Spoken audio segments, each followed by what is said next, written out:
The council chamber on planet Veltrax was silent. 12 alien leaders sat around a long silver table, their eyes glowing with suspicion. One of them finally spoke, his voice cold and sharp. "The human will be our test subject," he said. Gasps echoed across the chamber. A few aliens laughed, low and cruel. "He won't last an hour," whispered another. But that was the plan from the start. No one expected the human to return. This wasn't a trial. It was an execution in disguise. The beast lens, also known as Sector D13, was a cursed zone. Dark storms roamed the skies, and lightning cracked without warning. Many warriors had entered, none had returned. Inside those deadly wilds lived the Galactic, a creature so fierce even the armed drones refused to fly near.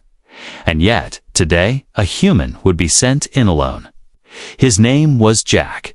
No title, no rank, no weapons except a blade and a heat cloak. He wasn't even trained for alien combat. He just stood there, in silence, while the aliens looked at him like a joke. "Why aren't you afraid?"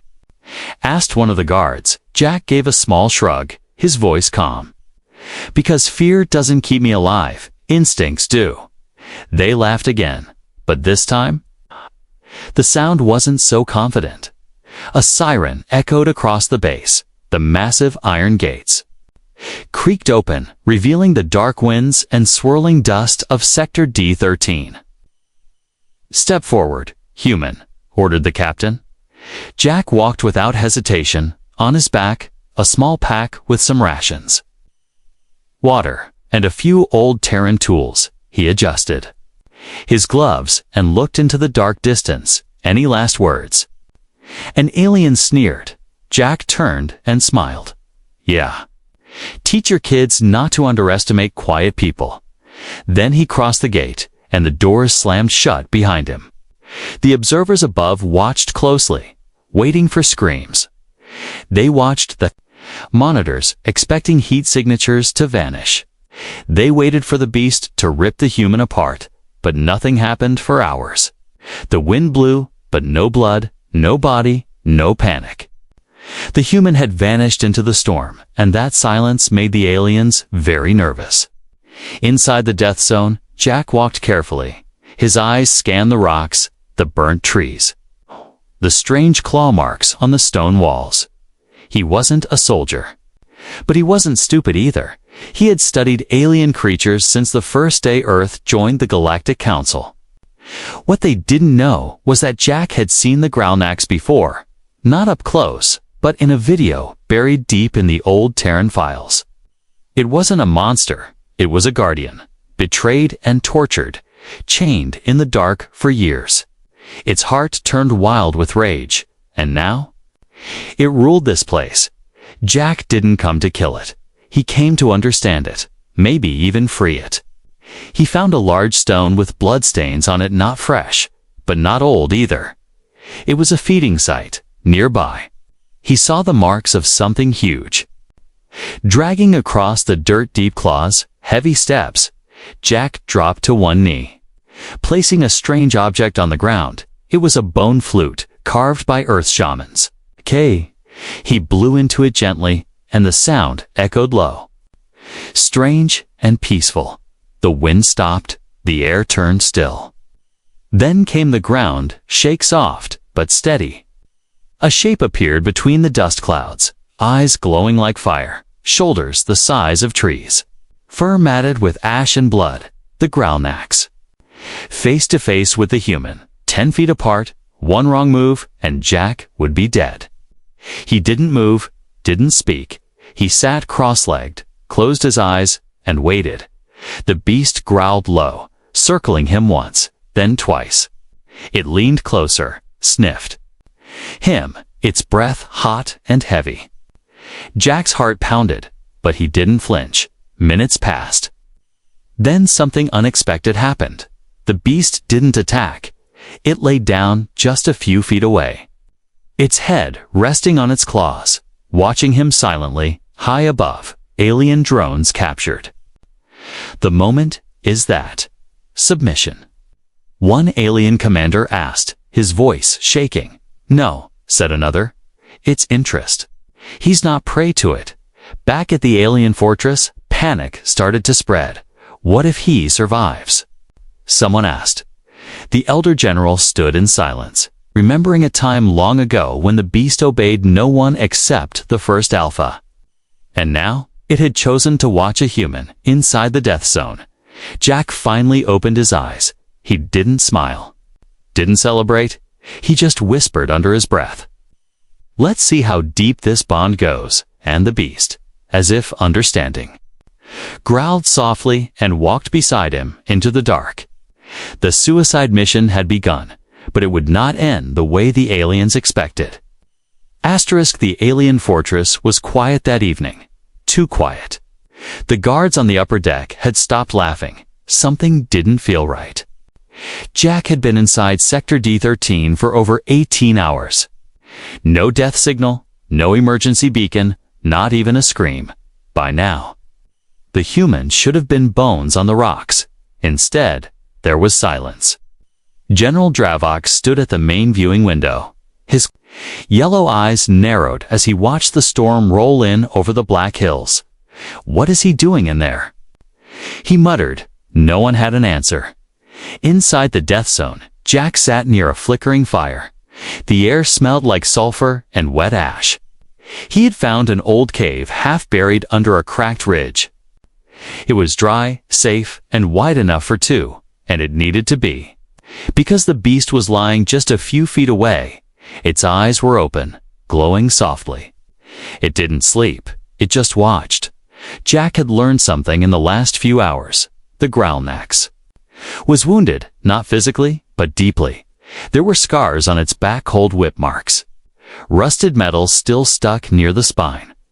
They had tortured this creature, used it for war, and when it broke free, they threw it into exile. He didn't speak to the beast. Words meant nothing here. Instead, he offered it food, simple dried meat from Earth.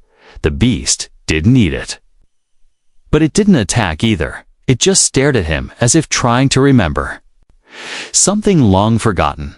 Then night fell, and with it came the sound. It was not a growl, not thunder. It was a cry, long, loud, and full of rage. It shook the rocks, echoed across the cliffs, and even made the clouds above shimmer. Every alien soldier at the fortress froze in place. Inside the war room, alarms started beeping. What was that? Asked the lieutenant. The sound came again, this time clearer, closer. It didn't sound like an attack. It sounded like a challenge. Jack stood at the cave's mouth, staring into the black night. The Growlnax beside him had risen to its full height, its back fur bristling. Then, from the shadows, something else appeared.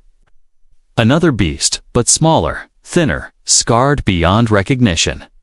Its eyes were wild, its steps uneven. It was dying, but dangerous. The two monsters faced each other. Jack knew he couldn't run. He didn't even try. Instead, he stepped back, slowly, and watched.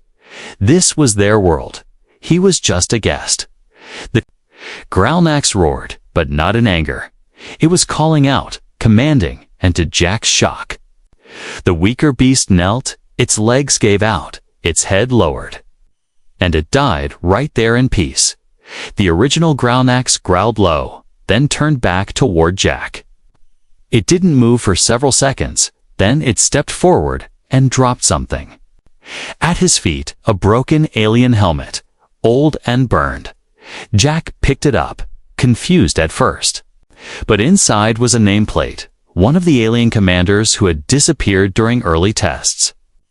They had lied. They were feeding prisoners to the beast for years. Jack now had proof. Back at the fortress, the scouts watching from afar gasped. "He's still alive," one of them whispered. "Worse," said another. "He's communicating with it." General Dravok crushed a metal cup in his hand. "This wasn't supposed to happen," he growled. "If he bonds with the beast, he becomes a weapon." As the second night approached, the wind changed, not wild and deadly like before. but calm, steady, and full of strange energy. The Galactic began to walk slowly toward the center of Sector D13. Jack followed, no longer a prisoner of the wild. Now he was being led. They reached an old alien outpost buried in dust and ash. Inside were chains, bones, weapons, and strange carvings on the wall. Jack saw something that made him freeze, a painting drawn in alien blood showing a human figure riding the Galactic. The prophecy wasn't new. It was ancient as the fire. Crackle behind him, Jack ran a hand over the wall. He didn't know what this meant. But one thing was clear. He was never meant to die here. He was meant to return.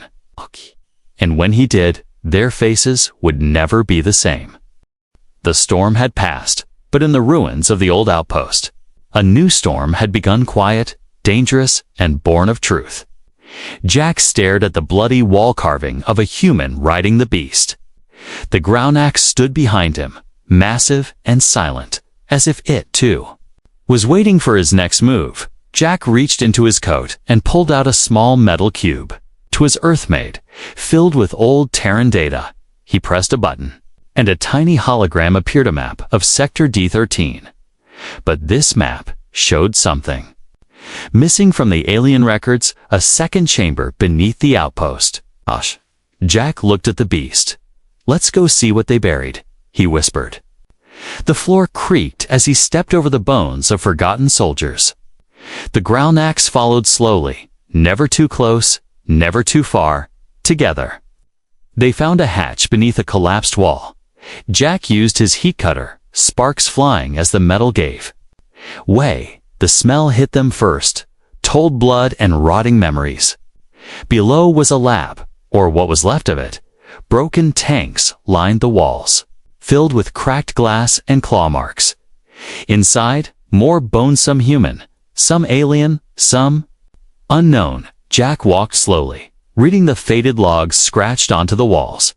They had used this lab to test pain thresholds, to control beasts with electric chips. The Galactic was not born wild, it was made wild, broken by years of experiments, until it escaped and slaughtered every scientist inside. Jack turned to face the beast. It looked at the cages, but didn't growl. It just walked to the largest one and pressed its nose to a broken collar still hanging from a chain. Then it did something that stunned Jack. It whimpered. Jack knelt beside it, whispering softly, "I'm sorry." The Galactic let out a deep breath, as if letting go of a pain it had held for too long back at the alien fortress. The panic was rising. Drone images showed the two moving together calmly, with purpose. "He's not hiding," said one commander. "He's searching." Another replied. One of the generals spoke up. "This can't be allowed to continue." Orders were given. Kill teams were launched. 4 elite alien units dropped into Sector D13. Their mission, eliminate the human and the beast before they reached the valley. But Jack already knew. He looked up at the sky. He could hear the engines. They were coming. He turned to the Galactic. "They're scared of you," he said. "And now they fear me too." He pulled a blade from his boot, not to fight, but to cut. He sliced off a strip from his coat and tied it gently around the beast's neck like a symbol. "You're not their monster anymore," he said. "You're my companion now." The Galactic growled, not in anger, but in agreement. Then they moved quickly into the deep forest beyond the lab. The old trees hid them well, their trunks wide and black from lightning burns. The alien kill squads landed one by one, weapons charged, but they didn't find the human. They found something else, a message scratched into the stone near the cave entrance. It read, "You trained a killer, you created a friend." Hours later, one squad went missing. Another sent a blurry video feed back to base. A massive blur moved through the trees, fast and silent. Something grabbed one of them mid-air and vanished into smoke. Jack and the beast worked as one. No spoken orders, no loud movements, just instinct, survival, and something deeper, trust. Jack wasn't trying to escape. He was testing them. Every trap they set, he broke. Every strike they launched, he avoided, and in between. He fed the beast, cared for its wounds. He was no longer a guest in Sector D13. He was its ruler side by side with the creature they all feared. Back at the fortress, General Dravok slammed his fist onto the table. "Recall the squads," he barked. "We'll trap him at the gates instead." But a young officer whispered, "Sir, what if he doesn't come to the gates? What if he owns them now?" In the wilderness, Jack stood on a cliff at dawn. The sun broke through the clouds, casting gold over the ashes. Beside him, the Growlnax lifted its head and let out a long, deep cry, not of pain, but of power, a warning. Jack reached into his pack, pulling out a small Terran flag. He tied it to a branch, planting it at the cliff's edge. Then turned to the beast and said one thing: "We go back tomorrow," and the beast nodded. The war room smelled of panic and burnt wires. Screens flashed red, drones went silent, and the kill teams weren't answering. The alien commanders stood frozen. It was supposed to be a simple cleanup. Send soldiers in, kill the human, put the beast down. But now, they were the ones going missing. General Dravok paced back and forth. He had seen war for 80 cycles, but never had he seen a mission unravel like this. "Status," he barked. A young alien technician turned pale and trembling. "We have only one tracker left," he said. "Unit 6's scout dronettes still active." The general stepped forward, eyes narrowing. "Show me." The screen flickered, grainy at first, then it stabilized, showing a dark forest with tall trees and ash falling like snow. The drone hovered low, heat scanners pulsing. Then it picked up a shape too. Actually, one was the beast, walking slow, head high, fur glowing from the firelight behind it. The other was the human, calm, quiet, walking beside it like he was born to belong there. The room fell silent until one voice broke it. "He's walking it." "No," said another. "He's leading it." The general clenched his teeth. He was sent to die, he growled, and now he's made it his pet. But the scout drone kept transmitting. The feed zoomed in. Jack was holding something, a collar, the same rusted chain that once bound the beast. And he was dragging it behind him like a warning. "He knows we're watching," one commander whispered. "Of course he does," Dravok snapped. "He's human." Then the drone made a mistake. It dipped too low, just for a second. The beast's ears twitched. It turned its head slowly. Its eyes locked onto the floating machine. There was no sound, no roar, only one leap. And the feed went black. The war room lights flickered. The silence was heavier now. The last drone was gone. "We've lost all contact," said the technician. "No," Dravok growled. "We've lost control." Meanwhile, deep in Sector D13, Jack and the beast stood over the wreckage of the drone. Jack picked up a piece of the broken camera and tossed it into the fire. "They're watching," he said.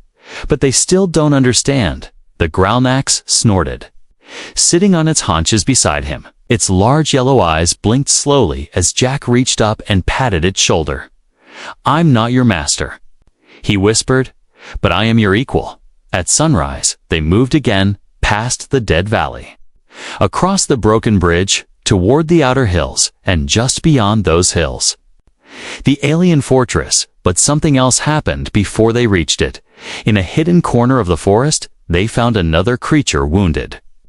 Small, almost skeletal, a juvenile Growlnax, barely alive. The older beast stepped closer, sniffed, and nudged it gently, then gave a long, deep growl. Low and full of sorrow, Jack knelt down, placed a hand on the smaller beast's body. It flinched, afraid at first, but then relaxed under his touch. "You weren't the only one they tried to break," Jack whispered. He stood, eyes cold now. "They're not just afraid of you," he said to the older beast. "They're afraid of what happens when we fight back together." Back at the fortress, the council gathered in secret. The trackers were gone, the soldiers missing, and the human was no longer prey. He had bonded with the most dangerous creature on the planet, and now he was coming back. What are our options? Someone asked. A few muttered words like evacuation, missile strike, and containment. But one old war leader said the words that froze them all. "We created this," he said. "Now we must face it." Later that day, something even stranger happened. A supply drone returned to Basnot on its own. It had a message carved into its side. 6 simple words: "I'm coming, and I'm not alone." The fortress shields were raised, defenses prepared, towers armed, but behind all the weapons was fear. Fear of the man they sent to die. Fear of the beast they couldn't control. And fear of what they would see when the gates opened again. And it wouldn't just be a human, it would be a force they had never imagined. A cold wind howled through the bones of Sector D13. Ash fell like snow, and silence ruled the land. But from that silence rose a rhythm to heavy footsteps, followed by lighter ones. The Galactic walked steadily through the valley, and beside it, the human they couldn't kill. Jack was different now, not wounded, not scared. He looked like someone with purpose, like someone who chose to return, but before reaching the alien fortress, Jack made one final stop, a place forgotten even by the beasts, hidden under blackened cliffs, surrounded by scorched earth, the breeding pits, where the first Galactic had been broken, trained, bred, and beaten. Jack stared at the rusted cages. His jaw clenched. The air smelled like old metal, blood, and betrayal. He stepped through the ruins carefully, his boots crunching uncracked chains and broken tools. Beside him, the Galactic stopped, its body trembling not from fear, but from memory. And then it roared, a sound that shook the cliffs. A cry that was not for war but for justice. Jack turned to a panel on the far wall. It was still blinking faint red. He opened it using a tool from his pack, sparks flying as he bypassed the lock. Inside was a logbook, names, dates, test numbers. And the worst part, pictures. The Galactic had once been given a number, not a name. Unit 9. Subject KX-31. Trained to obey, shocked into submission. Jack stared at the photos chains through its mouth, spikes in its back. A collar so tight, it broke bone, and then he saw something new.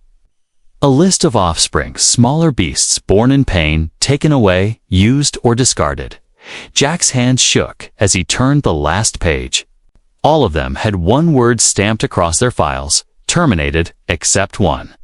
Subject KX-31C. Status: escaped.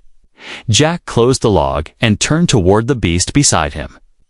"I found your child," he whispered. The Galactic didn't roar this time. It simply lowered its head, pressing against Jack's shoulder. He pulled out a small canister from his bag, inside a healing gel and food paste. He used it on the beast's older wound scars that had never closed properly. The Galactic grunted low, but didn't pull away. This was trust, not control, care, not command. Jack then stood up and faced the final chamber room filled with collars. Not just one or two, but hundreds. Tools of obedience, punishment, fear. Jack took one in his hand and crushed it under his boot, and then he set the rest on fire. The smoke curled up into the dark sky like a message to the stars. "No more chains," he said. "Not for you, not for any of them." Back at the fortress, the alarms began to ring. The flames from the valley had been spotted. An officer rushed into the council chamber, his voice shaking. "The human is destroying the old labs." Dravik stood, his face pale with rage. "He's erasing our legacy." "No," said a quiet voice behind him. "He's correcting it." It was the elder strategist Varnock, one of the few who had protested the Galactic's experiments long ago. Now his voice was louder than ever. "You sent him to die, and he found truth instead." "He's weaponized the beast," someone shouted. But Varnak shook his head slowly. "No, he's freed it." Meanwhile, Jack and the Growlnax climbed the last ridge before the fortress. The broken collar hung from his hand like a trophy, and on the beast's neck now was something new, a band made from earth fabric, his own sleeve. Torn and wrapped with care, he looked at the massive gates in the distance. Cannons were being loaded, drones rising, shields humming to life. But Jack didn't slow down. He just whispered, "Time to show them who you really are." The Growlnax let out a low growl. Not of anger, but of power returned.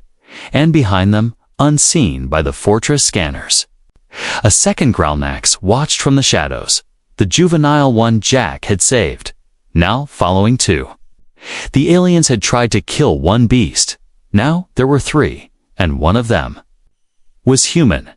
Asterisk, the skies above the alien fortress turned dark, but not from storm clouds. This was something else. The wind felt heavier, like it carried a message, a warning inside the control tower. Sirens echoed. Motion sensors had picked up something massive moving toward the gates. Dozens of alien soldiers rushed to their posts, weapons drawn, voices shaking. Then came the announcement from the scanner room. "Approaching target is not just the beast," said the officer. Eyes wide, there are two, and a human. Walking in front, General Dravox stared out the main window. In the distance, rising from the smoke, he saw a shape walking toward them. Not running, not sneaking, but walking. Like he belonged there. It was Jack, alive, unbroken, and wearing a look that no one expected, calm defiance. And behind him, the Growlnax, towering like a living tank of muscle and fury. And behind that, a younger beast, watching everything silently. The soldiers at the wall aimed their rifles. The cannons above the gates charged. But no one gave the order to fire. They just watched, frozen, because none of their training had prepared them for this. Jack stopped about 30 feet from the gate. He raised his hand not to wave, but to drop something. It was the old broken collar. It clanged loudly on the stone ground. That sound echoed deeper than any explosion from the speakers above. A voice called out, "Human, state your purpose." Jack didn't yell. He just stepped forward once more, his voice steady. "You gave me a death sentence," he said. "I turned it into a partnership." One of the lieutenants leaned to the general. "Do we fire?" Dravox didn't answer. His eyes were locked on the beast. Its eyes didn't show rage anymore. They showed clarity. Then Jack pulled something else from his satchel. A data chip. "I found your breeding pits," he said. "I found your files." He lifted the chip above his head. "Here's your history." "And your guilt?" Suddenly, the gates opened, not fully. Just enough for one person to step through. It was Varnak, the elder strategist. He walked slowly, unarmed. Everyone held their breath. Varnak stopped a few feet from Jack. His voice was quiet but sharp. "You're not supposed to be here." Jack smirked. "I know," he said. "But truth brought me back." Varnak looked at the beasts behind Jack. "I see you didn't return alone." Jack nodded. "No one survives the wild alone," he said, "but together we heal." Varnak looked over his shoulder toward the silent fortress. The soldiers were still aiming, but none had fired. He turned back to Jack. "What do you want?" he asked. Jack raised his chin slightly. "Recognition," he said. "For what you did to them." He gestured to the Growlnax, who stepped forward slowly. Its claws clicked softly on the stone. Its movements controlled, not violent. "I want you to look into its eyes and understand," Jack continued, "that it's not your weapon. It's not your slave. It's not your beast anymore." Varnak didn't move. He just looked, and for a moment, no one spoke. Then, the younger beast let out a sound, a soft whimper. It stood beside the larger Growlnax, looking toward the gates, not with hate, but with hope. Varnak took a step back, He turned to the walls, raising a single hand. "Lower the weapons," he said. His voice echoed across the courtyard. "Let the truth pass, one by one." The cannons powered down, the rifles lowered. The shields flickered and fell. The human had returned, not as prey, not as victim, but as a force of change. Jack stepped forward again, this time entering the fortress slowly. The beasts followed without command, their massive forms casting long shadows on the ground. The soldiers watched with wide eyes, some in fear, some in awe. One even whispered, "He tamed it." But that wasn't true. Jack hadn't tamed anything. He had listened, he had understood, and in return, he was trusted as the gates closed behind him. General Dravok stood alone in the shadows of the command tower, watching the human walk freely where no one was meant to return from. His fists clenched, but he said nothing, because deep down, even he knew everything had changed. The fortress had never been this quiet, not even during war, not even during loss, but now, silence ruled like a king. Every eye followed Jack as he walked through the central court behind him. The two beasts moved without a leash, without a chain, without fear. The alien soldiers stepped aside, unsure if they were witnessing history or the beginning of the end. Jack reached the council chamber, where the 12 leaders sat frozen. General Dravok stood in the center. Stiff as stone, he tried to speak first. "You broke protocol." Jack didn't blink. "You broke something worse," he said. "You broke trust." He placed the stolen collar on the table, burned, cracked, and stained with blood. Then, beside it, he placed the chip. "All your secrets," he said. "They belong to everyone." Now, the room tensed. Dravok leaned forward, his voice low. "You've humiliated the council." "No," Jack replied calmly. "I reminded them that monsters aren't always found in caves." Varnock, the elder strategist, stepped forward. "And what do you want now?" he asked. "Revenge?" Jack shook his head slowly. "I want change." He turned toward the massive viewing window, pointing to the horizon. "There are more creatures like this cast out, chained, hunted. There are more people like me sent to die for amusement." The younger Galactic stepped forward, letting out a soft growl. The council flinched, but Jack raised a hand, and the beast stopped immediately, calm and still. "That's not control," he said. "That's respect." One of the younger council members stood nervously. "If we allow this bond, it could shift power." Jack looked at him. "It already has." Word of what happened began to spread, first through the guards, then the outer colonies, then across the interplanetary network. Footage of Jack walking beside the Galactics played. Across thousands of screens, species who had laughed at humans now stared in silence. Others whispered one word again and again. "Alpha, back on Earth." Leaders watched with open mouths as the news arrived. The weakest species had formed an unbreakable bond with one of the galaxy's most feared creatures. And he didn't bring it back in chains, he brought it back in peace. Days passed. Jack was offered rewards, medals, titles. He refused them all. Instead, he asked for one thing: open the gates to Sector D13. Let the wild ones come home. It was a dangerous request, but Varnock agreed. The first caravan of researchers entered under Jack's protection. No weapons, no armor, just food, medicine, and care. The Galactics watched silently as Jack worked. He taught others how to move gently, how to earn trust, not demand it. The younger beast never left his side. Some called it his pet, but those who saw them closely knew it was family. Then came the summit. Aliens from across systems arrived. They expected Jack to speak of war, vengeance, power instead. He stood alone with the Galactics beside him and said this: "You feared what you couldn't control, but power isn't in chains or weapons. It's in understanding, in knowing when to stand beside instead of standing above."